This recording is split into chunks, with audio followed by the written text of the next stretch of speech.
আজকে আমি একটা বিষয় নিয়ে আলোচনা করার জন্য ভিডিওটা বানালাম। বেসিক্যালি একটা ভুল মত প্রচলিত আছে, অনেক টপ গ্রেড রেডিওর শিল্পীও এই ধরনের কথা বলে, যাদের নামের আগে পণ্ডিত ব্যবহার হয়। পণ্ডিত অমুক ড্যাশ, হ্যাঁ, পণ্ডিত তমুক ড্যাশ, তাদের মুখে একটা কথা প্রচলিত আছে এবং বিভিন্ন বইতেও লেখা থাকে যে ভারতীয় সঙ্গীতে ক্রোম্যাটিক নোট লাগে না, অর্থাৎ পাশাপাশি কখনো শুদ্ধ রে কোমল রে, কোমল গা শুদ্ধ গা, শুদ্ধ মা করিমা, কোমল ধা শুদ্ধ ধা, কোমলনি শুদ্ধ নি পাশাপাশি লাগে না। এটা একটা মিথ্যে কথা এবং এটা নিয়ে আমি এর আগে ভিডিও করে ভেবেছিলাম, বাট করিনি। সামহাউ এটা ওই কাজে আর করা হয়নি। তো হঠাৎ মনে হলো আজ একটু খেয়ালে আছি, তো আমার মনে হয় এটা নিয়ে একটা অনলাইন ভিডিও রাখা উচিত বলে আমি রাখছি। তো যেটা বলছিলাম,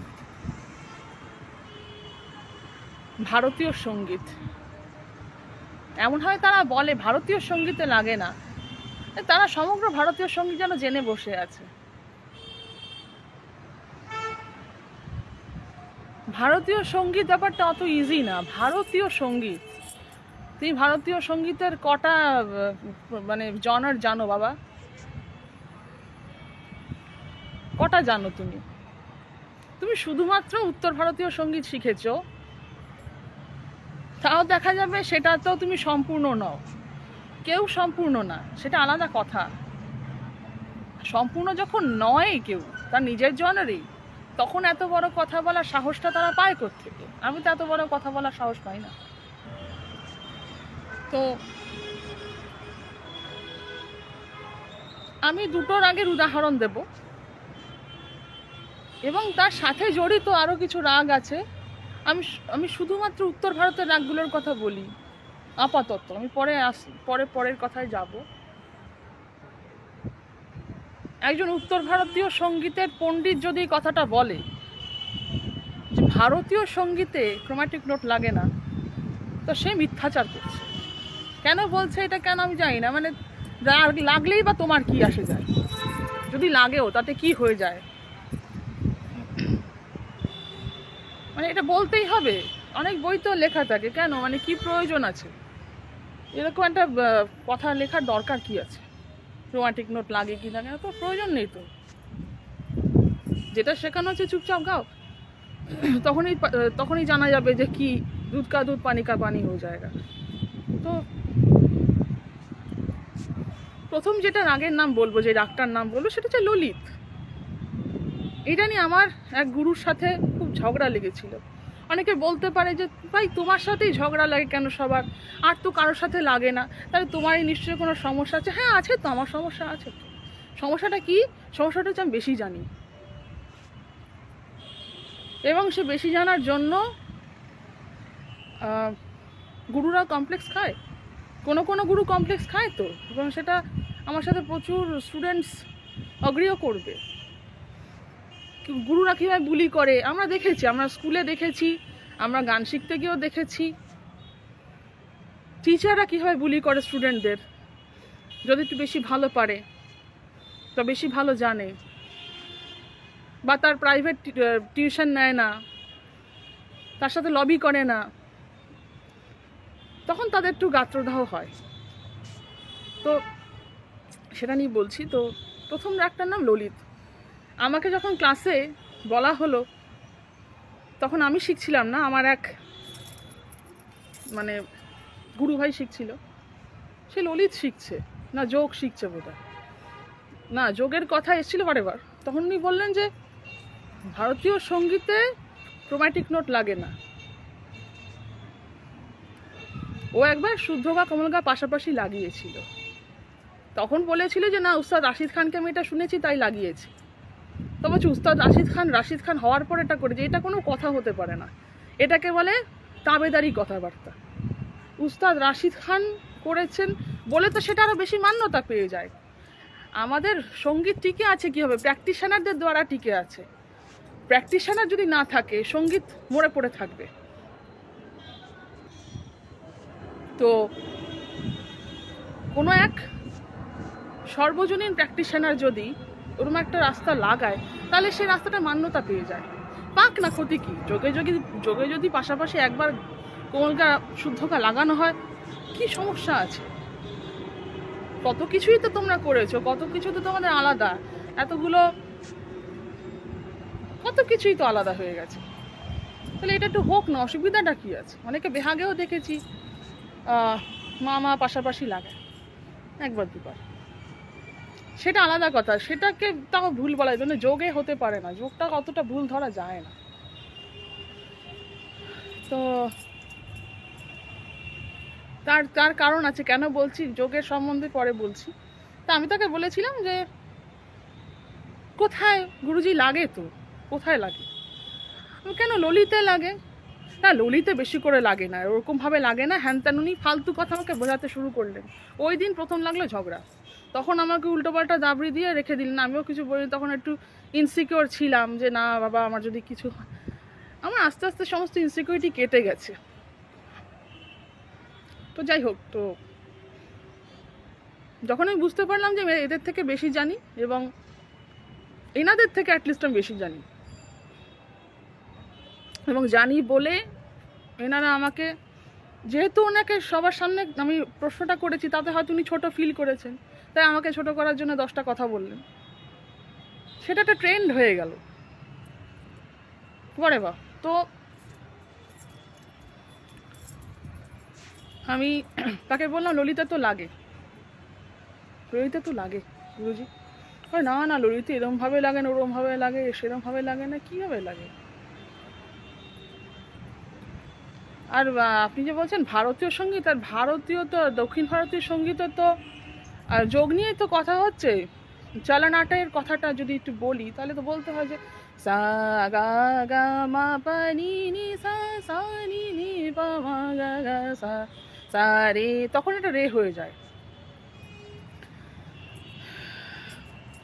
মানে সেখানেও একটা কমপ্লেক্স ছিল, ভেঙ্কট বাকির হয়তো কমপ্লেক্স ছিল যে না থাক, ওটাকে গা বলবো না রে বলবো। মানে ব্যাপারটা কি, ব্যাপারটা হচ্ছে যেটা বেসিকলি আমি বলে রাখি, সেটা হচ্ছে উত্তর ভারতে যেটা কোমল রে সেটা দক্ষিণ ভারতে শুদ্ধ রে, উত্তর ভারতে যেটা শুদ্ধ রে দক্ষিণ ভারতে সেটা চতুশ্রুতি রে এবং শুদ্ধ গান্ধার, এবং যেটাকে উত্তর ভারতে কোমল গা বলে সেটা হচ্ছে দক্ষিণ ভারতের সাধারণ গান্ধার এবং সৎশ্রুতি ঋষভ। এবার সৎশ্রুতি ঋষভম মানে সা গা সা রে,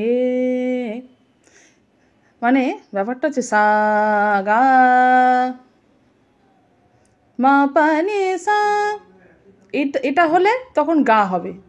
আর যদি সা গা গা মা হয় তখন সেটা হবে সা রে গা মা। ব্যাপারটা এইটা, মানে পা নি নি সা পা ধা নি সা, আর তখন এটা সৎশ্রুতি রে এবং সৎশ্রুতি ধা।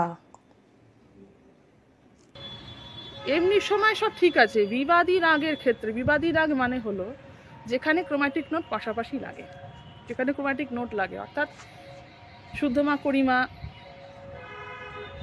মানে শুদ্ধামা দিয়ামাম প্রতিমা ধিয়ামাম, ওটা লাগে না সাউথে যতদূর মনে পড়ে, নো, সেটা আমাদের উত্তর ভারতেই লাগে।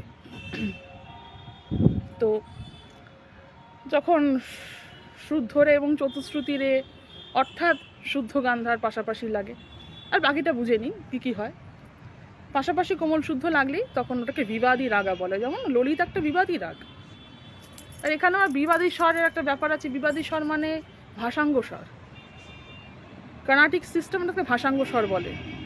মানে ধরুন ছায়ানাটা যে কোমল নিটা লাগে, বেহাগে যে করি মধ্যমটা লাগে, সেটাকে আমরা বলি বিবাদী স্বর, কিন্তু ওটা বেসিক্যালি ভাষাঙ্গ স্বরম। তো আমি তাকে বলেছিলাম যে চলনাটটাই তো এরকম পাশাপাশি তো লাগছে। ওই দেখো সাউথ ইন্ডিয়ান মিউজিক তো আমরা গাই না, তুমি গাও না, না হয়, আরে ভাই সাউথ ইন্ডিয়ান মিউজিক তুমি গাও না, তাই বলে সাউথ ইন্ডিয়া তো ইন্ডিয়ার বাইরে না, তাই তুমি তো বলতে পারো না ভাই যে ভারতীয় সঙ্গীতে ক্রোম্যাটিক নোট লাগে না, তুমি এটা বলতে পারো না, কারণ তুমি ভারতীয় সঙ্গীত সম্বন্ধে খুব অল্পই জানো। তুমি যেই সঙ্গীতটা গাও উত্তর ভারতীয় সঙ্গীত, সেটাও তুমি সম্পূর্ণ জানো না। যখন আমি তার কাছে কিছু অ্যাডভান্স জিনিস শিখতে চাইতাম, তখনই দেখতাম তিনি আমাকে বুলি করছেন, জিনিসটাকে ছোট করছেন। ও ওই তাল এরকম, সেই তাল ওরকম। আসলে তিনি নিজে গান না, নিজে পারেন না, সেটা তার ব্যর্থতা, সেটা আমার ব্যর্থতা না। তুমি নাচতে জানো না মানে উঠোন বাঁকা নয়।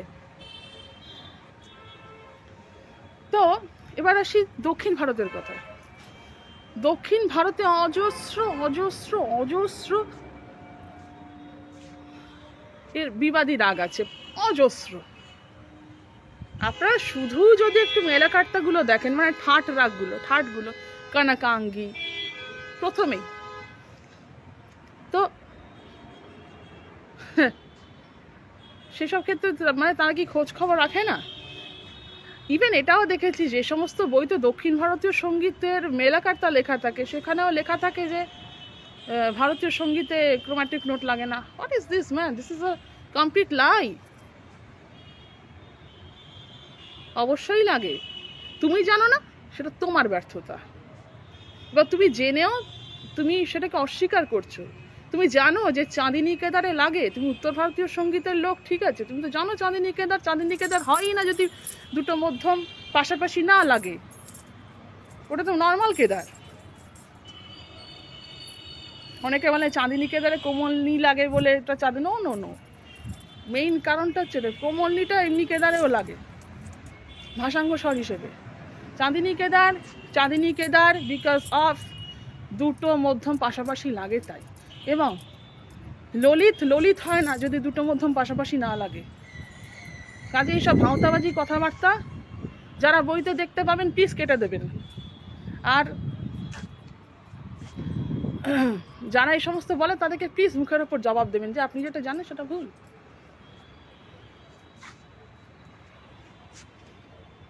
তো এটাই বলার ছিল। ভারতীয় সঙ্গীত মানে শুধুমাত্র উত্তর ভারতীয় সঙ্গীত নয়, এবং যেখানে উত্তর ভারতীয় সঙ্গীতেও ক্রোম্যাটিক নোট লাগছে, সেখানে তুমি যদি বলো যে ক্রোম্যাটিক নোট লাগে না, তুমি তাহলে অস্বীকার করছো বা তুমি জানো না, এটা প্রমাণিত হয়। আর ভারতীয় সঙ্গীত একটা ছোট না। দক্ষিণ ভারতীয় সঙ্গীত জানো তুমি ভারতের সমস্ত কোনা কোনা কি গান হয়, তুমি কাশ্মীরের সঙ্গীত কিছু জানো? তুমি রবীন্দ্রসঙ্গীত কটা জানো বাবা আমাকে একটু বলো? তুমি কটা নজরুলগীতি জানো? আর তুমি কটা ভাওয়াইয়া গান, কটা চটকা গান, কটা জারি, কটা শাড়ি জানো ভাই? তারপর বললো ভারতীয় সঙ্গীতে কি লাগে না। এই কথাটা বলার অধিকারই কারণ নেই। ভারতীয় সঙ্গীতে এই লাগে, ভারতীয় সঙ্গীতে ওই লাগে। ভাই তুমি কেউ ভারতীয় সঙ্গীত সম্পূর্ণ জানে না, কেউ একটু বেশি জানে, কেউ কম জানে। অ্যাটলিস্ট তুমি কর্ণাটিকটা শেখো, তারপর তুমি কথা বলো। এগুলো বেস।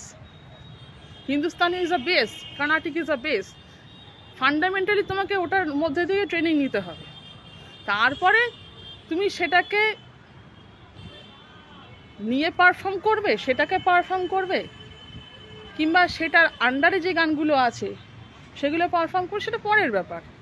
ট্রেনিংয়ে এই দুটো জিনিসই ভারতে হয়।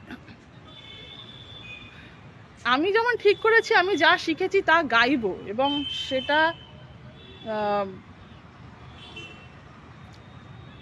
অ্যাজ আ ক্যারিয়ার গাইবো, সেটা হিন্দুস্তানি হোক কর্ণাটিক হোক।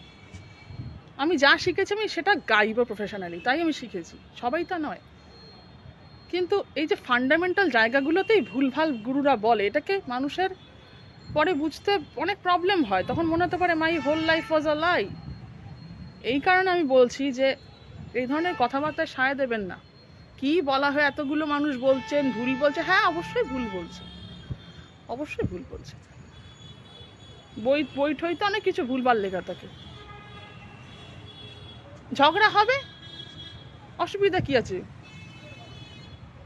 কোনো গুরু যদি কিছু ভুল বলে, গুরুর সাথে ঝগড়া লাগবে। আজকে ইন্টারনেটে আরেকটা অদ্ভুত লাগে কি, যে ছাত্রটা গুরু, তাই নাকি গুরু, ও আবার তিনি কি বললেন, না না দক্ষিণ ভারতে তো 72টা স্বর, 72টা স্বর কোনো মানে কোথাও আছে আমি জানি না, সারা বিশ্বের কথা বলতে পারবো না, অবশ্যই নেই। এই 12টা স্বর, তার মধ্যে থেকেই যেটুকু যা একটু এদিক সেদিক হতে পারে, but at least in Indian music and in western music 12টার বেশি স্বর নয়। সে 12টা স্বরের 1000টা নাম হতে পারে, কিন্তু স্বর কিন্তু 12টাই সারাটা ভারতীয় সঙ্গীতে। 72টা মেলা বন্ধু, মানে মেলা কার্তা বলতে শুধু থার্টের কনসেপশনটা যেখান থেকে এলো সেটা হচ্ছে মেলা কার্তা। থার্ড ব্যাপারটাই ছিল না এখানে রাগারাগিনী ক্লাসিফিকেশন ছিল। থার্ড ব্যাপারটা এসেছে দক্ষিণ ভারত থেকে, আর তুমি সেটাকে অস্বীকার করতে পারো না। আমি তো হিন্দুস্তানি শিখেছি, আমরা থার্ড জানি, আমরা তো মেলা কার্তা জানি। ভাই মেলা কার্তাটা এলো থেকে? থার্ড বলতে কি বোঝায়? থার্ড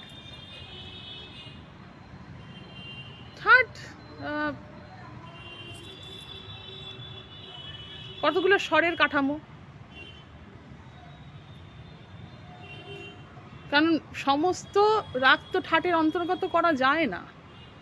মেলা কার্তাতেই করা যায়নি, 72টা মেলা কার্তা তাতেই করা যায়নি, আর 10টা ঠাতে তুমি পারবে কি করে? দরকারই বা কি আছে? থার্ড বলতে দুটো জিনিস বোঝায়, একটা হচ্ছে কি কি স্বর লাগছে তার একটা কাঠামো, আর একটা হচ্ছে অঙ্গ,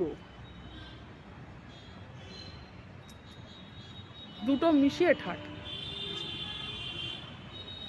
আজকে কোনো রাগ খামাজ থার্টের অন্তর্গত হতে পারে, কিন্তু তাই বলে তার মধ্যে খামাজ অঙ্গ থাকবে তার কোনো মানে নেই।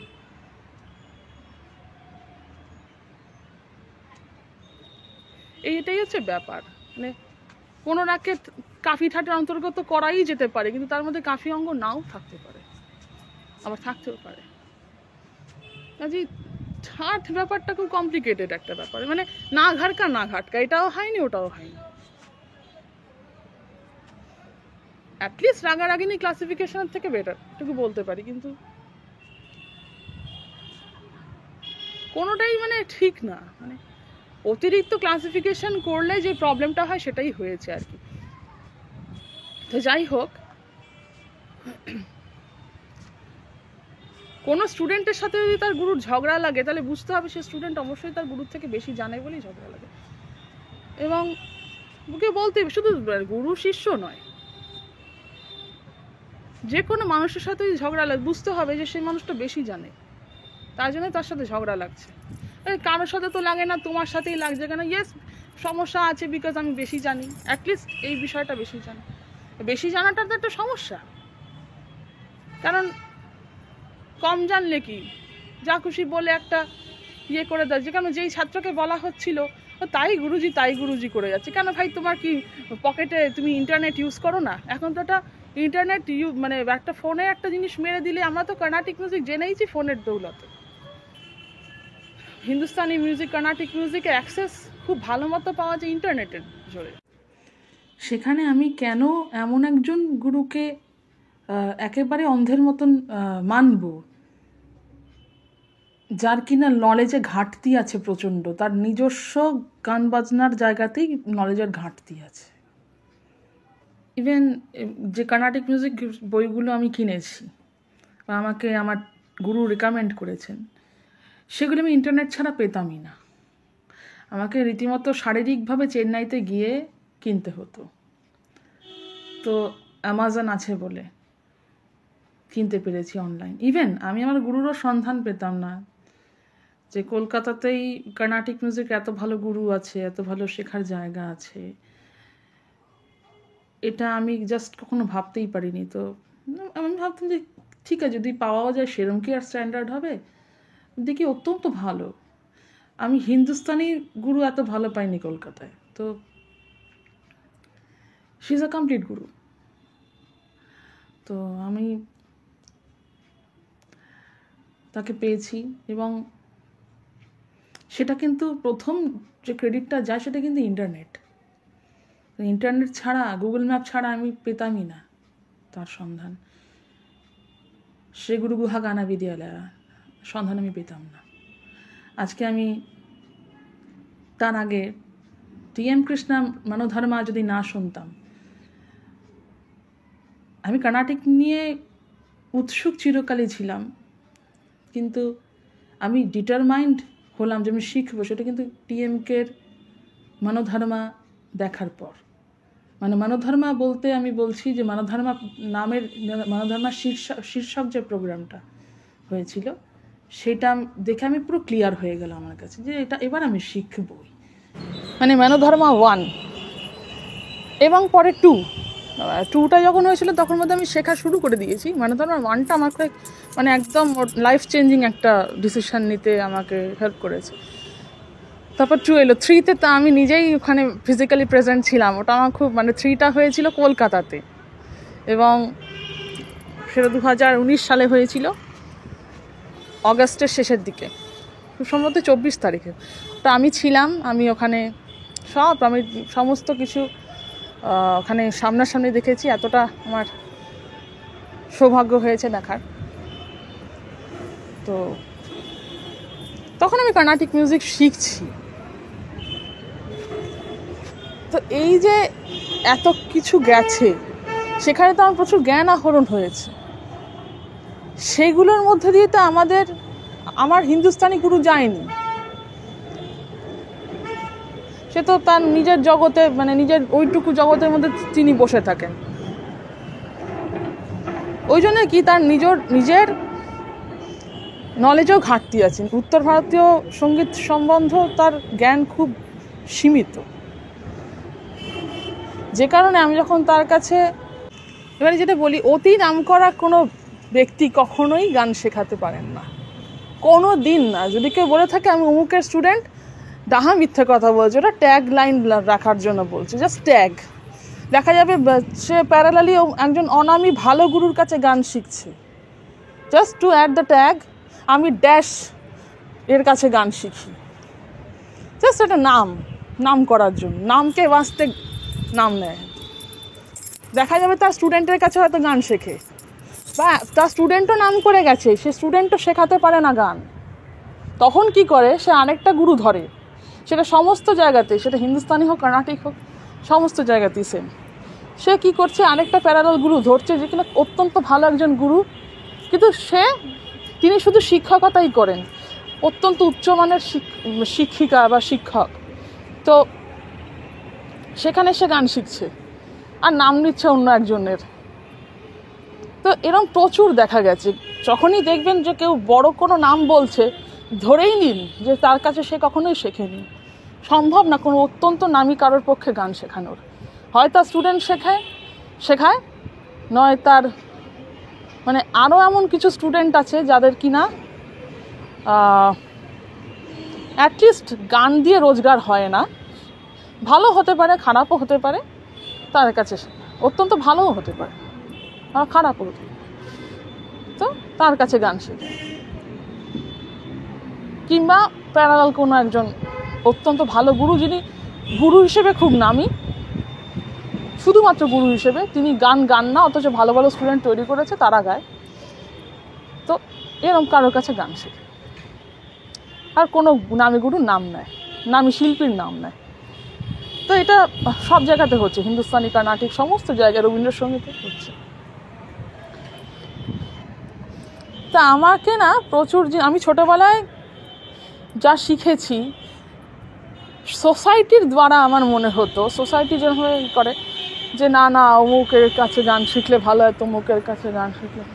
তা আমি একজনের কাছে গেছিলাম যে কিনা রেডিও টপ গ্রেড এবং বেশ নাম আছে, তো বেশ নাম আছে, নাম বলে চিনবেন। কিন্তু পরে বুঝলাম যে তিনি আমার কাছে শিখিয়েছেন অনেক কিছু। তার কাছে আমি অনেক বন্দিশ শিখেছি, তার কাছে আমি অনেক রাগদারি শিখেছি, মিথ্যা কথা বলবো না। কিন্তু সমস্যা হয়েছে অন্য জায়গায়। আমি যখন আরেকটু অ্যাডভান্স জিনিস শিখতে চাইছিলাম, তখন তিনি আমাকে অপমান করা শুরু করে দিলেন। আমি বুঝতে পারলাম যে ওনার অ্যাকচুয়ালি স্টক ফুরিয়ে আসছে, এবং উনিও কয়েকটা রাগের মধ্যেই ঘোরাফেরা করেন, এবং উনি যা ভালো গাইতেন, পুরানো জিনিসপত্র সব আস্তে আস্তে ভুলে মেরে দিচ্ছেন। আর আরেকটা কথা, ওই টিউশন করলে যারা শুধু টিউশন নিয়ে পড়ে থাকতে হয় পয়সার জন্য, কিছু করার নেই, স্বাভাবিক, পয়সার সবার দরকার আছে, তাদের একটা জিনিস হয়ে যায় কি, যে নিজের নলেজের একটা ঘাটতি চলে আসে, বা যা জানতো সেটা ভুলে যায়। তা রোজই যদি একদম ছোটোবেলার মতন করে ইমন আর ভৈরব শেখাতে হয়, তাহলে তার দেবগিরি বিলাবল সে ভুলেই যাবে, তাকে মনে করাবে কোনো ভালো ছাত্র বা কোনো ভালো ছাত্র, এবং পরে সে তার সাথেই কমপ্লেক্সকে তাকেই ছোট করবে, জিনিসটাকে ছোট করবে, নানানভাবে ম্যানিপুলেট করবে। আমার নিজের অভিজ্ঞতার কথা বলছি। তার কাছে আমি গান শিখেছি, তার মানে এই নয় যে তার অপমানগুলো আমাকে সহ্য করতে হবে। তাকে কিন্তু আমি আমার কষ্টের পয়সা, কষ্টার্জিত অর্থ দিয়ে গান শিখেছি। তাই তার কাছে আমার যদি কৃতজ্ঞতা থেকেও থাকে, তার অপমানে আমার কৃতজ্ঞতা ওখানেই উঠে যায়। আমি তার কাছে কোনো ভালো কিছু শিখতে চাইলে, একটু আরও বেশি অ্যাডভান্স কিছু শিখতে চাইলেই দেখতাম যে জিনিসটাকে ছোট করছে বা আমাকে ছোট করছে। এটা একটা ট্রেন্ড হয়ে গিয়েছিল। তো এই কথাগুলো আসছে তার কারণ এর সাথে অনেকেই জড়িত, ক্রোম্যাটিক জিনিসটা দিয়েই শুরু হয়েছিল। তাই আমি এখানেই কথাটা শেষ করছি, এখানেই আমি বলে রাখছি। আর আমি সবসময় চাই আমার জীবনের অভিজ্ঞতাগুলো শেয়ার করে রাখতে। আমি জানি যে এরকম অনেকেরই আছে, অনেকে বলতে পারছে না, কারেজের অভাবে, সাহসের অভাবে বলতে পারছে। ভয়ের কিছু নেই, কিচ্ছু এসে যায় না। আমি যে লাইফ দিয়ে জানি এদের কোনো কিচ্ছু করার ক্ষমতা নেই। আমার এরা কোনো সর্বনাশ করতে পারেনি, পারবেও না কোনো দিন। তো যাই হোক, তো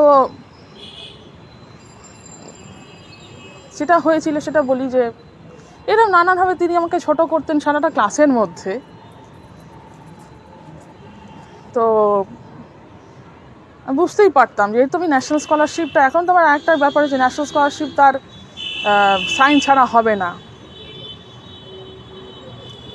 তো ওই সমস্ত কারণে আমাকে থাকতে হতো। আমি ভাবলাম যে না, আমার স্কলারশিপ না থাকবে, তবু আমি এর কাছে আর শিখবো না। কারণ যা অপমান, কিন্তু আমি কিন্তু ইয়েটা পেয়েছি, ন্যাশনাল স্কলারশিপ পুরোটাই কমপ্লিট করতে পেরেছি আমার কর্ণাটিক গুরুর দৌলতে। তো কমপ্লিট হয়ে গেছে ওটা, তো আমার আর চিন্তার কিছু নেই। তো যাই হোক, উনি আমাকে রীতিমতো বুলি করতে শুরু করলেন সমস্ত স্টুডেন্ট, অশিক্ষিত স্টুডেন্ট এবং অশিক্ষিত গার্ডিয়ানদের সামনে, অ্যাজ ইফ আমি ভুলভাল কিছু বলছি। সাপোজ আমি তিলবাড়া একটা বন্দিশ শিখতে চেয়েছিলাম, শেখাতে চেয়েছিলাম, শিখিয়েছেন, কিন্তু শেখানোর আগে উনি নানানভাবে আমাকে হেনস্থা করতেন। না, এই জিনিসগুলো কীরকম, মহারাষ্ট্রের গানে কোনো ইমোশন, এই সমস্ত আলফাল কথা, এত কিছু বলে তারপর উনি শেখাতে শুরু করবেন। আমি আমার অপমানও মেনে নিতাম, কিন্তু উনি জিনিসপত্রের যেই চিজ শেখাচ্ছেন সেই চিজের অপমান করছেন। তো আমার সেটা বরদাস্ত হতো না, আমি দাঁতে দাঁত চেপে সব সহ্য করতাম। তো শেষে একদিন যখন দেখলাম তিনি ওই বন্দিশটা খুব কুৎসিতভাবে গেয়েছে, আমি ওপেনলি তাকে লিখি যেটা মানায়নি। আমার কিছু আর হারানোর ছিল না, পাওয়ারও ছিল না, আমি লিখে চলে আসি। উনি আমাকে সবার সামনে অপমান করতেন, তাই আমি ওনাকে ইন্টারনেটে অপমান করেছি। যেটা তিলবাড়া একটা সুন্দর বান্দি, সেটাকে অতি বিলম্বে ঝুমরা নিয়ে গাওয়া অত্যন্ত কুৎসিত লাগছিল আমার কানে। এই যা রুচি, সে আবার আমার রুচি নিয়ে অনেক কথা বলে। তো যাই হোক, ওখানে বিষয়টা ডিসমিসড হয়ে যায়। তো আমি এখন বুঝি জীবনে ভয়ের কিছু নেই, প্রচুর অভিজ্ঞতা। তো গুরুকেও তো ভয় পাওয়ার কিছু নেই, বিশেষ করে এরম টাইপের গুরু যারা স্টুডেন্টকে ছোট করে। অলওয়েজ কোনো স্টুডেন্টের কার সাথে ঝগড়া হলো, অন্যান্য মেয়েলি আলোচনা, এই সমস্ত জিনিস, বা মেয়েদেরকে ছোট করা, মিসোজিনিস্টিক কথা বলা ক্লাসের মধ্যে, আমি সমস্ত কিছু দেখেছি, সব কিছু দাঁতে দাঁত চেপে সহ্য করেছি। যাই হোক, আমি তার কাছে গান শিখেছি বলে, তার কাছে অনেক কিছু শিখেছি আমি, আবার প্রচুর কিছু আনলার্নও করতে হয়েছে। এখন আমার এমনও হয়েছে যে আমি আমার ছোটোবেলায় পরীক্ষা দিতে গিয়ে, গানের তো পরীক্ষা হয়, পরীক্ষা দিতে গিয়ে যে ইনস্টিটিউশনে যে টিচারের কাছে কিছু বন্দিশ পেয়েছিলাম, আজ আমি সেগুলো গাই। আজ আমি অনেক কিছু বর্জনও করেছি, আজ আমি সেই ছোটোবেলার মতনও অনেক কিছু গাই। আমার এখন মনে হয় আমি যা শিখেছিলাম ঠিক শিখেছিলাম, বরং বড় হয়ে ওনার কাছে গিয়ে আমার কিছু মাইনাস পয়েন্টসও এসছে, যেগুলো আমার পরে তাড়াতে হয়েছে। আমি আমার কিছু অনামী গুরু এবং অনামী আমার নিজের মা, তার কাছ থেকে আমি অনেক কিছু শিখেছি। যা শিখেছি ঠিক শিখেছি, আজ বুঝি। তখন আমার কুণ্ঠা ছিল, আজ আমার কোনো কুণ্ঠা নেই। কারণ আমি দেখেছি এই সমস্ত নামকরা গুরুদের ছাত্রছাত্রীরা কীরকম, আমি নিজের চোখে দেখেছি, তাদের নলেজ আমি দেখেছি। যদি আমি এখানে না যেতাম আমি বুঝতাম না, তখন হয়তো আমার মধ্যে একটা কমপ্লেক্স, একটা কুণ্ঠা থাকতো, কিন্তু আজ আর নেই। আজ আমি সত্যি অর্থে মুক্ত মনা। তো এরা আমার সামনে আসার যোগ্যতা রাখে না, জাস্ট নামেই আমি অমুকের ছাত্রী তমুকের ছাত্রী। এদের নিজস্ব ব্রেইন পাওয়ার বলে কিছু নেই। কাজেই এদেরকে টিচাররা কন্ট্রোল করতে পারে, গুরুরা এদেরকে কন্ট্রোল করে চামচে বানাতে পারে। আমাকে পারে না, তাই আমার সাথে ঝগড়া, তাই আমাকে তাদের প্রবলেম হয়, আমাকে নিয়ে তাদের প্রবলেম হয়। সেটা তোমার সমস্যা, আমার না। তাতে আমার জীবনে এগোতে কোনো প্রবলেম হয় না। আমার ভাগ্যে যতটুকু আছে ততটুকুই আমি পাবো।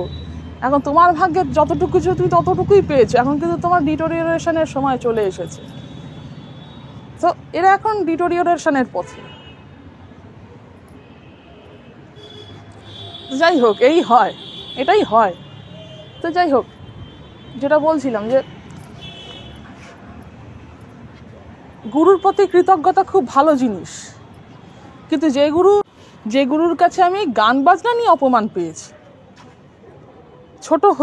ছোট করেছেন যিনি আমাকে, তো তার প্রতি অত কৃতজ্ঞতা তো কিছু না। আমি তো পয়সার দৌলতে শিখেছি, সেটা বলাটা কুৎসিত লাগে শুনতে, হোয়াট এভার।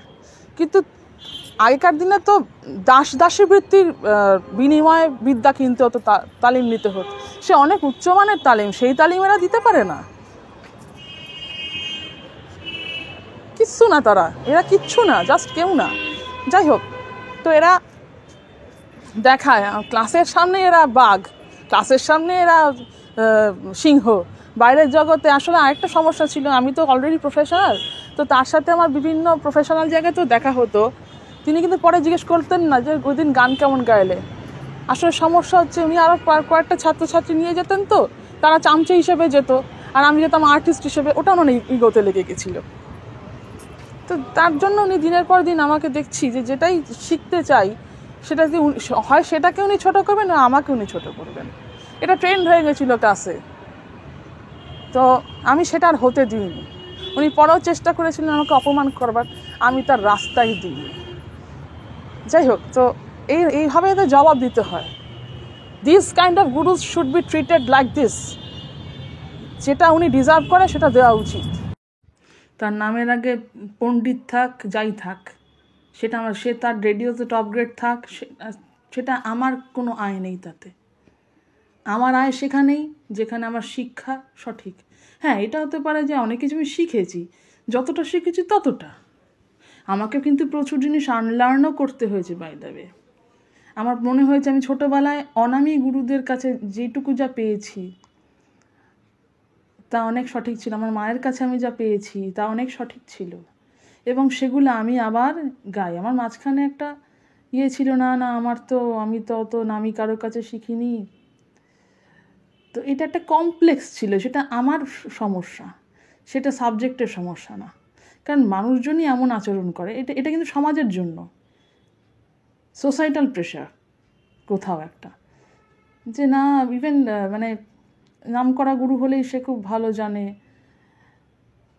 হ্যাঁ, আমি অবভিয়াসলি একজন রেগুলার প্র্যাকটিশনারের কাছে গান, যে শুধু ক্লাসিক্যাল গায়ে পারফর্ম করে, তার কাছে শিখতে চেয়েছিলাম, কিন্তু শিখেওছি, এটা ঠিক। কিন্তু শিখেছি বলে তো তার মানে আমি তো তারকে পয়সার মাধ্যমে শিখেছি, এটা তো আগেকার দিন না যে আমি গুরুগৃহে থেকে দাস বা দাসীবৃত্তি করে তার থেকে আদায় করে নিচ্ছি তালিম। এটা তো তা না, এটা আমি রীতিমতো পয়সা দিয়ে, রীতিমতো টাকা খরচা করে, নিজে রোজগার করা, কষ্ট করে টাকা অর্জন করার টাকাটা আমি তাকে দিয়েছি। এবং তিনিও যিনি গান শেখাচ্ছেন কিন্তু টাকার জন্যই শেখাচ্ছেন, ওসব ভাঁওতাবাজি সেই কী বলে না শেখানো উচিত হ্যান ত্যান না। তার যদি গানের ক্যারিয়ার খুব ভালো হতো, তিনি যদি মানে অতিরিক্ত পারফর্ম করতেন, যে মাসে এত প্রোগ্রাম যে তিনি মানে পারছেন না, তাহলে কিন্তু তাকে টিউশন করতে হতো না। এগুলো ভাঁওতাবাজি কথাবার্তা যে শেখানো উচিত, নইলে পরের জেনারেশন কেউ, তুমি মোটেই পরের জেনারেশন নিয়ে তুমি মোটেই কনসার্ন ন ভাই। তোমার টাকার দরকার তো আমি শেখে, সেটা একটা জেনুইন ব্যাপার, সেটা নিয়ে কোনো নেই, কোনো ধাপ্পাবাজির ব্যাপারই নেই। হ্যাঁ, তো টাকার দরকারই মানুষ গান শেখায়। কিন্তু একটা কথা, তার মানে এইটা নয় যে তোমার কাছে আমি গান শিখেছি বলে তুমি আমার সাথে তোমার ইনসাল্টটা আমি মেনে নেব। তুমি একটা জিনিসে ব্যর্থ, তুমি 10টা জিনিস আমায় শিখিয়েছো, I am grateful to you সেটার জন্য। এবং সত্যি অর্থ অতই গ্রেটফুল কেন, তিনি তো আমায় বিনা পয়সায় শেখাননি, আমি তাকে পয়সা দিয়েছি সেটা বলাটা উচিত না, সেটা শুনতে খারাপ লাগে, বাট ইটস দ্য ফ্যাক্ট। কিন্তু তার মানে তো এইটা না যে তোমার কাছে 10টা জিনিস আমি আরও শিখতে চেয়েছিলাম, তুমি অতটা অ্যাডভান্স তুমি জিনিস শেখাতে পারবে না বলে তুমি সেই জিনিসগুলোকে অপমান করে। তো আমার যেহেতু নামই একজন গুরুর কাছেও শেখা হয়ে গেছে, তার কাছে আমি 5 বছর গান শিখেছি, এবং 5 বছরে যা শিখেছি তা আমার প্রচুর কিছু চেঞ্জ করতে হয়েছে। তার যেইভাবে উনি গাইতেন সেটাকে আমার চেঞ্জ করতে হয়েছে। আমি বুঝতে পারছি জিনিসটা সুন্দর না, আমি যা আগে যেভাবে গাইতাম সেটা অনেক সুন্দর ছিল, গোয়ালিয়ার স্টাইলে গাইতাম, ওনার মধ্যে যে আগ্রা স্টাইল আছে সেটা আমি গাই, কিরান আমি গাই না, সেটা আমার পছন্দ না বলে। তো অতিরিক্ত একটা বিলম্বিত অতিরিক্ত ঢিমা করে নেওয়া, যতটা প্রয়োজন তার চেয়ে অনেক গুণ বেশি, সেটা আমি করি না। তো ওগুলো আমি ছোটোবেলায় যেভাবে শিখেছিলাম সেটাই করি। আসল কথাটা হচ্ছে ওই কমপ্লেক্স, যে আমি তো নাম করা কারোর কাছে শিখিনি, আর তখন ইন্টারনেটও ছিল না, এক্সপোজার কম ছিল, অনেক কিছু ছিল, অন্তরায় ছিল। তখন মনে করতো না কী জানে হয়ে যাবে, ওখানে শিখলে তো আরও কত কি শিখে ফেলবো। আজ বুঝি মাই হোল লাইফ ওয়াজ আ লাই।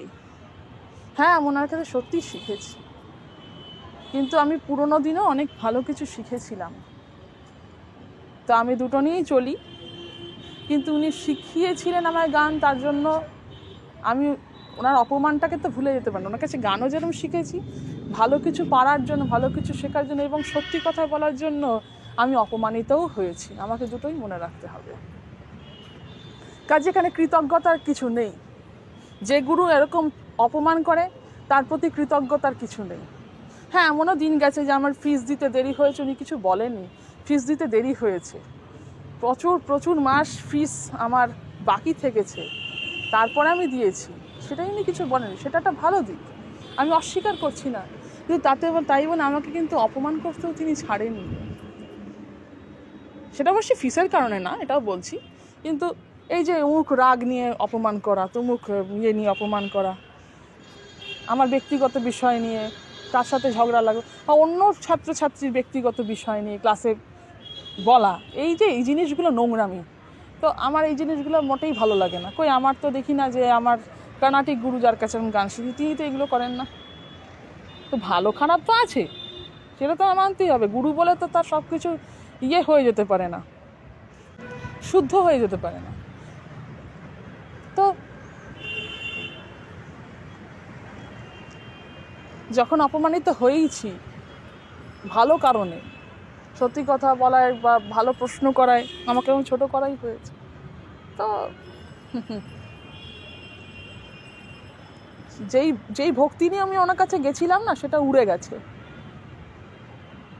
মানে আমি না জাস্ট মেলাতে পারি না যে এই মানুষটাই সেই মানুষটা যার গান আমার এত ভালো লাগে, লাগতো শুধু না লাগে, যিনি এত ভালো গাইতেন বা এত কিছু জানতেন, তার এইরকম অধঃপতন, তো এটা আমাকে খুব পীড়া দেয়। জানি না তার কি মনে হয়, কিন্তু এই ধরনের অভিজ্ঞতা খুব খারাপ। এই ধরনের অভিজ্ঞতা তাদেরই হয় যারা একটু ভালো স্টুডেন্ট, যারা একটু ভালো জানতে পছন্দ, চোখ কান খোলা মুক্তমনা স্টুডেন্ট, গুরুর অন্ধভক্ত না। তো ছিলাম একটা সময়, কিন্তু যখন দেখছি যে উনি আমাকে মানে ঠিকঠাক জিনিস বলার পরেও উনি আমার সাথে আরও খারাপ আচরণ করছেন, তখন বুঝলাম যে হি ইজ জেলাস।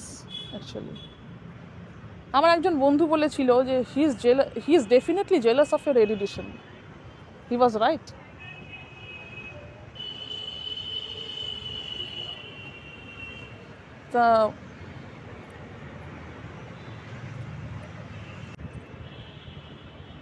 আমি প্রমাণ পেয়েছি যে গুরুর ক্ষেত্রে নামি অনামিটা একেবারেই ম্যাটার করে না, জানকারিটা ম্যাটার করে এবং শেখানো কায়দাটা ম্যাটার করে। আর একটা জিনিস বুঝেছি, আমি তো আমার গুরুর নামে নাম করব না, আমাকে নাম নিজের কাজে বা নিজের ভাগ্যে করতে হবে। নাম একটা ভাগ্যের বিষয়, হ্যাঁ, নাম যোগ্যতার বিষয় না। আমার চতুর্দিকেই তাকাই দেখতে পাবো অনেক ভালো ভালো ব্যক্তি, অনেক যোগ্য ব্যক্তিদের সেরকম নাম নেই, আর অনেক অযোগ্য ব্যক্তি অত্যন্ত নামী। অর্থাৎ নাম ডাজেন্ট ডিফাইন ইয়োর ক্যাপাবিলিটি। তো নাম একটা ভাগ্যের ব্যাপার, মানে সে তুমি ভালো গাইলেও আসতে পারে না, জুয়া স্নেক অ্যান্ড ল্যাডার্সের মতো। নাম যার ভাগ্যে আছে সে কিছু না পেরেও নাম করবে, আবার কিছু পেরেও নাম করতে পারে। অত্যন্ত ভালো ব্যক্তিও নাম করতে পারে, ভালো যোগ্য ব্যক্তিও নাম করতে পারে, অত্যন্ত অযোগ্য ব্যক্তিও নাম করতে পারে। ইতিহাস সাক্ষী আছে, যে কোনো গানে, ক্লাসিক্যাল হোক, প্লেব্যাক হোক, হোয়াটএভার, অভিজ্ঞতা থেকে বলছি। কাজে ভাগ্য একটা অবশ্যই ম্যাটার করে, কার কি হয়ে যাবে কখন, এটা একটা অ্যাক্সিডেন্টের মতো, বলা যায় না। এর কোনো যুক্তিও নেই, এর পিছনে জাস্ট কোনো যুক্তি নেই। একটা যুক্তিবাদী র্যাশনালিস্ট হিসেবে বলছি, এর কোনো যুক্তি নেই। অনেক দেখেছি জীবনে। তো চতুর্দিক চোখ কান খোলা রাখলেই বোঝা যায় যে ভাগ্য অবশ্যই আছে। মানে ভাগ্যের বিশ্বাস করি না, কিন্তু ভাগ্য প্রমাণ, এটাই ভাগ্যের প্রমাণ। তো যেটা বলছিলাম যে আমরা এই ধরনের গুরুকে কেন বিশ্বাস করব চোখ বন্ধ করে? যাচাই করে নেব যে দেখি ভারতীয় সঙ্গীত আর কি আছে, ভারতীয় সঙ্গীতের মধ্যে আর কি ধরনের গান বাজনা আছে, সেখানে কি লাগে, ক্রোম্যাটিক নোট লাগছে কি লাগছে না। তারপর আমার গুরু যদি বুঝে আমার গুরু ঠিক বলছে, তবে আমার গুরু ভক্তি, আদারওয়াইজ নট। এবং আমি যদি দেখি যে আমার কথা বলাতে আমার গুরু আমাকে ছোট করছে, তাহলে বুঝতেই হবে সে 2 নম্বরই গুরু, 1 নম্বরের প্রিটেনশিয়াস গুরু। তাই আমি বলছি, দুষ্টু গুরুর চেয়ে, মানে দুষ্টু গুরুর কাছে গান শেখাচ্ছে আতাই হওয়া ভালো। এবং আতাই একজন অত্যন্ত বুদ্ধিমান মানুষ হতে পারে, এবং অত্যন্ত ইভেন তাকে শিখতে হবে, কোনো না কোনোভাবে তাকে গান ইনহেরিট করতে হবে। সে হয়তো এককালে ভালো শিখেছে, সেই আতাই হতে পারে। একদম ফান্ডামেন্টাল জিনিস ছাড়া কেউ আতাই হতে পারে না। তাই হওয়ার জন্য শেখার দরকার আছে। এবং আতাই কে শাস্ত্রে, সঙ্গীত শাস্ত্রে কিন্তু গুণী হিসেবেই দেখানো হয়েছে, ওটা গায়কের গুণ হিসেবেই দেখানো হয়েছে।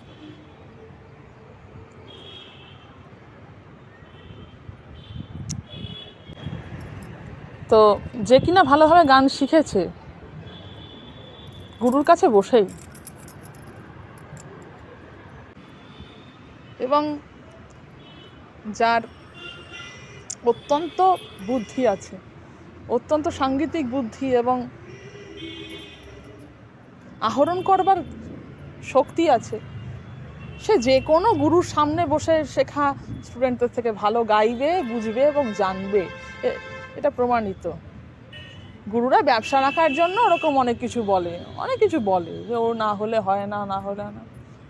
প্রচুর মানুষ দেখবেন বলবে, যারা লাইট গানের মানুষ, তারা বলে আমরা কিন্তু শুনে শুনে শিখেছি। তারা ভালো গায়, ভালো জানেও, কিন্তু ক্লাসিক্যালে এটা বলবে না। তার একটা প্রধান কারণ আছে, ক্লাসিক্যাল মিউজিকে টাকা নেই, কনসার্টেও সেই ফিস নেই। একটা লাইট মিউজিকের আর্টিস্ট কনসার্টে যে ফিসটা পায় তার চলে যায়, তাকে আর গান শেখাতে লাগে না। একজন অত্যন্ত নামকরা ক্লাসিক্যাল সিঙ্গারেরও কিন্তু তাই, যে তাকে আর গান শেখাতে লাগে না, সময় নেই, তবুও কিন্তু সে একজন লাইট মিউজিকের নামকরা ব্যক্তির চেয়ে কম রোজগার করে। তার জন্য তাকে একটা প্যারালাল রুট রাখতে হয়, সেটা গান শেখানো। তখন ও সমস্ত ভাওতাবাজি কথা বলতে, না শিখলে হয় না, হেন তেন। যে কোনো জিনিস শিখতে বা বুঝতে লাগে ট্যালেন্ট, প্রথমেই ফান্ডামেন্টাল জায়গায় ট্যালেন্ট, বুদ্ধি, বাকিটা পরে। যাই হোক, তো ব্যাক টু ক্রোম্যাটিক নোট। তো এখান থেকে শুরু হয়েছিল ঝামেলা, শেষে সেটা কর্ণাটিক অবধি গেছে, যে কর্ণাটিক মিউজিককে ছোট করা, হ্যাঁ না তেন এই সমস্ত হয়েছে। তো বিশ্বাস কেন করব? হ্যাঁ, আমার গুরু যদি সেরম ভালো গুরু হয় অবশ্যই করব, কিন্তু আমার গুরুর বাইরেও জগৎটা অনেক বড়। আমি যার কাছে একটা মিউজিক শিখছি সে নিশ্চয়ই আরেকটা মিউজিক জানে না। সব গুরু মাল্টি জনার গুরু হয় না। তো সত্যি অর্থে আমি ওরকম সবাই ওরকম আমি এইটা শেখা এরকম হতেই পারে, কিন্তু সে সত্যি বিষয়টা জানে এরকম খুব কম, তারা সংখ্যালঘু ব্যক্তি। কাজেই যারা ইন্টারনেটের সদ্ব্যবহার করে না, ইন্টারনেট মানে শুধু ফেসবুক, ইন্টারনেট মানে শুধু যেগুলো দেখতে মানুষ বারণ করে সেগুলো দেখার সাইট দেখা না। ইন্টারনেট মানে কর্ণাটিক মিউজিক, ইন্টারনেট মানে হিন্দুস্তানি মিউজিক, ইন্টারনেট মানে ওয়েস্টার্ন মিউজিক, ইন্টারনেট মানে কোরিয়ান মিউজিক, ইন্টারনেট মানে এগুলো। কাজেই সেগুলো একটু ইউজ করো বাবা। তোমার গুরু বললো 72টা স্বর, তুমি তাই নাকি গুরুজি? মানে এতটা অন্ধভক্তি কেন বাবা তোমার? একটু দেখো না, আমি ঠিক বলছি না সে ঠিক বলছে। সে তো ক্লাসে একটা স্টুডেন্টকে ছোট, সে তো প্রত্যেকটা স্টুডেন্টকেই ছোট করে কথা বলে। তো এই হলো ব্যাপার, যে ইন্টারনেটে সদ্ব্যবহার করতে পারে না, তার জন্য গুরুর মুখাপেক্ষী হয়। আরে একটা সময় ছিল গুরুর কথাই শেষ কথা, সে আবার এই কথাও বলতো, যে গুরুর কথা বলছে তিনি আবার এই কথা বলতেন যে আমাদের ভারতীয় সঙ্গীতে গুরু যেটা বলবে সেটাই ঠিক, অর্থাৎ গুরু যদি বলে পশ্চিম দিকে সূর্য ওঠে তো সেটাই মেনে নিতে হবে। আর সেই দিন চলে গেছে বাবা, সেই দিন ছিল যেদিন তুমি একমাত্র সোর্স অফ নলেজ ছিলে, এখন তো তা নয়, সেই দিন চলে গেছে বাবা। And you have to accept the fact. তো ওটা তো একটা ধর্মান্ধ কথা, এটা একটা ব্রাহ্মণ্যবাদী ধর্মান্ধতা। আর একজন নাস্তিক হিসাবে আমি বলতেই পারি যে এইগুলো ধর্মান্ধতা, কুসংস্কার। এগুলো যারা শ্যাটার করতে পারবে তো ভালো, শ্যাটার না করতে পারলে মুশকিল, যাও গুরুর অন্ধভক্ত হয়ে থাকো।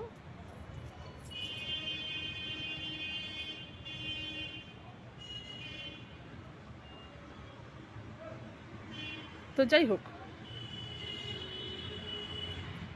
ইন্টারনেটে একটু সদ্ব্যবহার করলে মানে দুধ কা দুধ পানি কা পানি হয়ে যায়।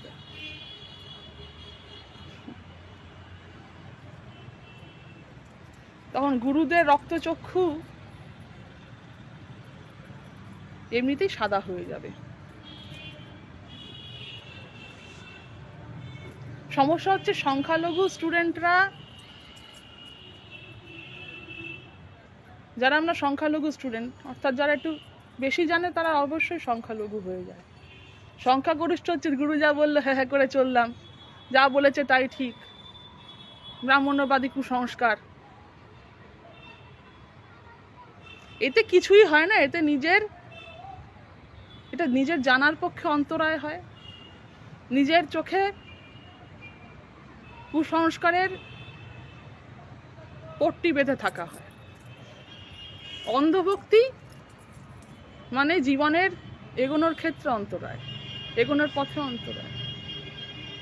তুমি খুব ভালো ছেলে তোমার গুরুর কাছে, সেটা দিয়ে তোমার জীবন চলবে না, তোমার জীবন চলবে তুমি কি করতে পারছো সেটা দিয়ে।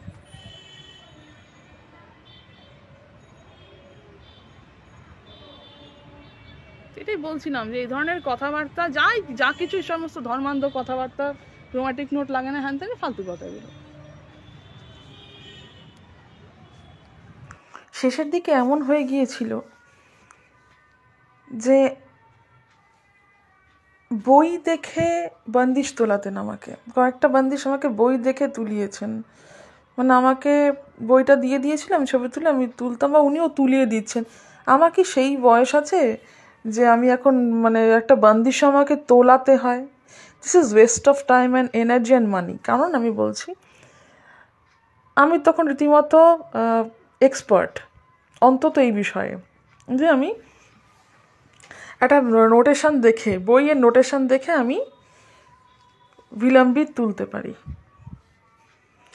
তো আমার কাউকে প্রয়োজন নেই, আমার গুরুকে প্রয়োজন নেই যে উনি আমাকে ওই তৎক্ষণাৎ ওইটা দেখে দেখে তুলে তুলে দেবেন, তারপর আমি ওটা তুলবো। আমি ওনাকে বলেওছিলাম, আচ্ছা দিয়ে দিন, আমি তুলে নেবো, এটা কি মানে কি আছে আর। তখন উনি উনি বুঝতে পারছেন যে যে ব্যাপারটা আমি পছন্দ করছি না, আমার কাছে বেস্ট মনে হচ্ছে। তো উনি বলে, না না আমি গিয়ে দিচ্ছি। এটা করে কি হলো, একটা ক্লাস ওটাতেই নষ্ট হলো। আমি তারপর কি করলাম, ওটাকে তুললাম বইটা দেখেই, তুলে তারপর পরের দিন গাইলাম। উনি তো আবার বিস্তার একটু করিয়ে দিলেন। আমি সত্যি কথা বলবো, ওই নামকা বাঁচতে ক্লাস আর কি। তো শেষের দিকে এরকম হয়েছিল। তো তারপর কি আমার একটা কথা মনে হলো যে বই দেখেই যদি বান্দিশ তুলতে, আমার কাছে প্রচুর বই আছে, বইয়েরও তো দামও না, 250 টাকা দাম। আর আমার সেই ক্যাপেবিলিটি খুব ভালো মতোই আছে। আমি যদি বই দেখে বান্দিশ তুলে গাই, যে রাগটা আমার জানা, রাগের তালিম আছে, কিন্তু বান্দিশটা আমি জানি না। ধরুন কয়েকটা রাগ আমি জানি না, মানে বিলম্বিত জানি না, কিন্তু রাগ আমার ভালো করে জানা আছে, রাগের তালিম আছে। তো বিলম্বিত যে কোনো বই থেকে তুলে নেওয়াই যায়। ভাতকান্ডিজির বই আছে, ইন্দুভূষণ রায়ের বইয়ে ভালো ভালো বই আছে, এখান থেকে ভালো ভালো বান্দিশও আছে, তো তুলেই নেওয়া যায়, বেশি দাম না বইগুলোর। তো আমার বইও কেনা আছে, সেই বান্দিশ আমি তুলছি বসে বসে। আবার মাস মায়নাও যাচ্ছে।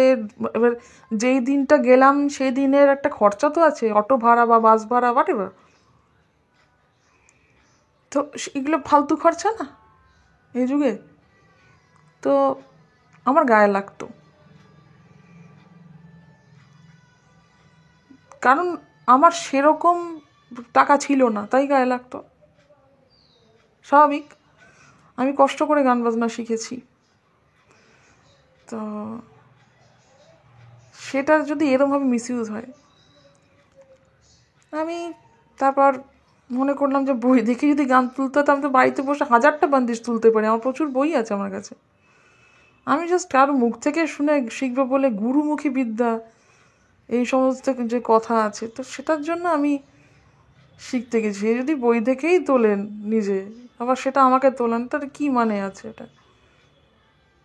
এমন না যে উনি আলাদা কিছু গাইছেন, ওনার মাঝে মাঝে এক এক সময় এক এক রকম হচ্ছে, আবার এটা মানে যেটা হয় স্বাভাবিক তোলার সময়, কিন্তু ওটা তো দেখাবে না। ইগো বলে একটা ব্যাপার আছে তো, যে আমার ভুল হচ্ছে ওটা তো দেখানো যাবে না, মানে ওনার যে ভুল হচ্ছে সেটা তো দেখানো যাবে না। হ্যাঁ করো এরকম, তো এই চলতো। এটা খারাপ কিছু না, বই দেখে বান্দিশ তোলা কখনো খারাপ না, অলওয়েজ ভালো, একদম অথেন্টিক সোর্স। কিন্তু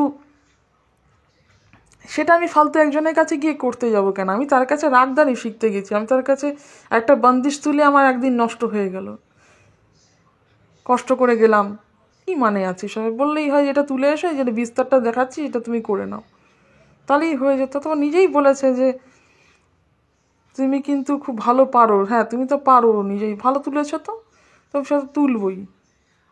তো এই সমস্ত ব্যাপার হয়েছে। তারপর যেটা হয়েছিল, যেটা বলি, আচ্ছা একটা বাইরে একটা কথা বলে রাখি, আমি জানি না এগুলো আমি বলেছি কি না, কারণ আমার এডিটিংয়ে আমি তো এডিট করে করছি, প্রবলেম হতে পারে, হয়তো এক কথা দুবার হয়ে যেতে পারে একই কথা। যাই হোক, আমি রামকার্লি নিয়ে একটু বলবো। একবার উনি আমাকে রামকার্লি শেখাচ্ছেন। রামকার্লি আমার এমনি জানা ছিল, শেখা ছিল, ওনার কাছে শেখা নেই। আমরা আরেকটু যদি ভালো করে শেখা যায়, সেই আশায় মনে চাষা, তাই আমি ওনার কাছে শিখতে গেলাম। তো উনি বললেন, উনি কীরকম শেখাচ্ছেন, হুঁ তো বার বার তোরি ইয়াদ করাত, এইটা আমার তখন খটকা লাগলো। আমি বলছি এটা শুদ্ধনি কেন লাগাচ্ছেন, এটা তো কোমলই লাগার কথা। এই ইগোতে লেগে গেছে। তখন উনি বলছেন, না এটা তো শুদ্ধর কোমলের মাঝখানে, দেখো ভালো করে শুনে, রেকর্ড পাঠিয়েছিলেন। তো আমি দেখলাম যে হ্যাঁ, অত ভুলবশত ওনার সুরটা ঠিক করে লাগেনি, তার জন্য একটা শুদ্ধ কোমলের মাঝখানে। কিন্তু রামকার্লির তো শুদ্ধ কোমল হতে পারে না, একদম প্রমিনেন্ট কোমলনি হবে না। তোরি ইয়াদ, আমি তারপরে ডিবি পালুস্কারেরটা শুনলাম, দেখি হ্যাঁ স্পষ্ট কোমল নি লাগানো আছে। তো উনি তারপরে বললেন, না আমি তো সুনীল দাদুর কাছে এই শিখেছি, উনি তো একদম কি অমুকের কাছে শেখে, এই সমস্ত ফালতু কথা, মানে ওটাকে জাস্টিফাই করার বৃথা চেষ্টা করছেন, যেটা একটা ভুল। গুরুর নাম দিয়ে, বড় নাম দিয়ে। তিনি তো মারা গেছেন, তাকে তো আমি এখন প্রশ্ন করতে পারবো না। যেই গুরুর নাম উনি বলছেন তিনি হয়তো মারাই গেছেন, তো আমি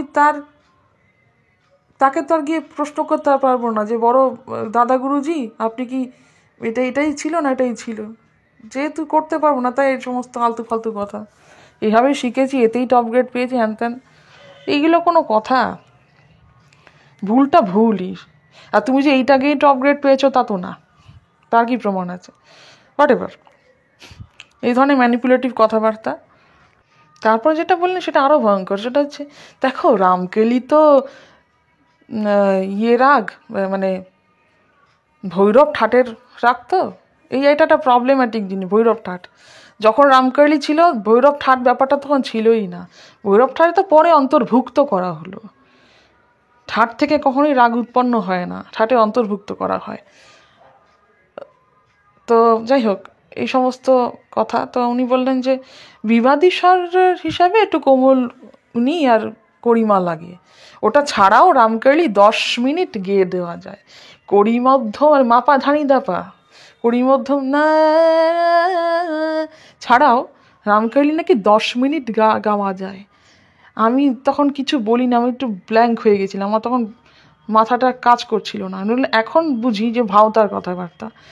এখন হলে আমি বলতাম আপনি একটু 10 মিনিট গেয়ে শোনান তো, আমি 10 মিনিট একটু অথেন্টিক রামকেলি শুনবো, মাপা ধানি দাপা ছাড়া। আপনি গেয়ে শোনান, তারপর কথা। আর তখন বলে তো বাওয়াল হয়ে যেত, ওই জন্য আমি তখন বলিনি। অনেক কিছু সহ্য করেছি, আজ বুঝি যেগুলো ভাওতাবাজি কথাবার্তা। হারবো না, হেরে গেছি, হার মানবো না।